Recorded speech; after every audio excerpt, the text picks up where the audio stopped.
এই এলাকাটা কে, কার এলাকা বলেন তো? শহীদ জিয়ার জন্মস্থানে, তাই না? শহীদ জিয়ার জন্মস্থান। এখন আপনাদের যেরকম আমার উপরে, শহীদ জিয়ার উপরে, খালেদা জিয়ার উপরে হক আছে, সারা বাংলাদেশের মানুষেরও তো আছে, তাই না? আমরা যদি সব এখানে করি, সারা বাংলাদেশের মানুষই তো উন্নয়ন থেকে গত এক যুগের বেশি সময় ধরে বঞ্চিত। সবাইকে যদি সব গাবতলিতে করলে হবে, বাগবাড়িতে করলে হবে?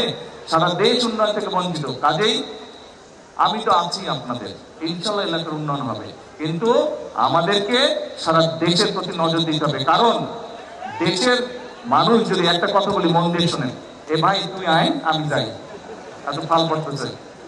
আচ্ছা, এখন মন দিয়ে একটা কথা শুনেন, মন দিয়ে বলি, একটা কথা বলি, মন দিয়ে শুনেন। আমি যদি দেশটাকে শান্তিতে রাখতে পারি, নায়াসিনামাইড ও স্যালিসাইলিক সমৃদ্ধ লিলি ফেস ওয়াশ যা ফেসের ডেড স্কিন সেল দূর করে দেয় দ্বিগুণ ফাস্টার ব্রাইটেনিং। আমি যদি দেশের মানুষের চাকরি বাকরি ব্যবস্থা করতে পারি, আমি যদি কৃষকদের হাতে পৌঁছে দিতে পারি, আমি যদি ফ্যামিলি কার্ড মায়েদের হাতে পৌঁছে দিতে পারি, দেশ যদি বেকার যুবক যারা আছে তাদেরকে যদি বিদেশে হোক দেশে হোক চাকরি কর্মসংস্থানের ব্যবস্থা করতে পারে, মানুষ যদি ভালো থাকে, খুশিটা বেশি কে হবে? গাবতলীর মানুষ খুশি হবে না? বাগবাড়ির মানুষ খুশি হবে না? কি হবে? আমি যদি ভালো কাজ করতে পারি, গৌরবটা কার বেশি হবে? কার হবে গৌরব? আপনাদের হবে? তাহলে ভাই ধৈর্য ধরতে হবে, আপনাদেরকে ধৈর্য ধরতে হবে। হবে ইনশাল্লাহ। এর আগে কাজ হয়েছে না এলাকার? এর আগে উন্নয়ন হয়েছে না এলাকার?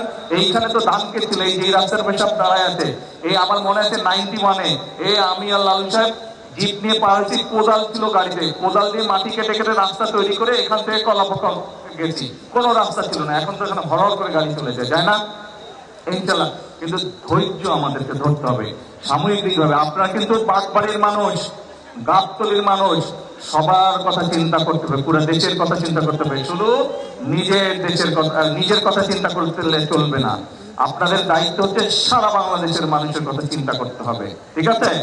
এখন শুধু দোয়া করবেন, এলাকার সমস্যা যেরকম ঠিক করবো আস্তে আস্তে, ইনশাল্লাহ দেশের মানুষেরও যাতে সমস্যার সমাধান করা সম্ভব হয়। আপনাদের তো, আমি আপনাদের ঘরের ছেলে, তো ঘরের ছেলের জন্য দোয়া করবেন না তো কার জন্য দোয়া করবেন? কি করবেন তো? ঠিক আছে, তাহলে আজকে আর কথা না, কথা তো অনেক বলছি, এখন হচ্ছে কাজের সময়, ঠিক আছে? বহু বছর দেশের কাজ হয়নি, বহু বছর মানুষ উন্নয়ন থেকে পিছিয়ে আছে, এখন কথা কম কাজ বেশি, ঠিক আছে? আমার সাথে একমত?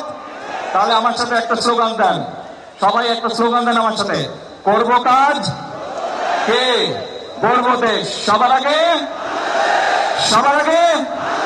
আল্লাহ হাফেজ, বাংলাদেশ জিন্দাবাদ।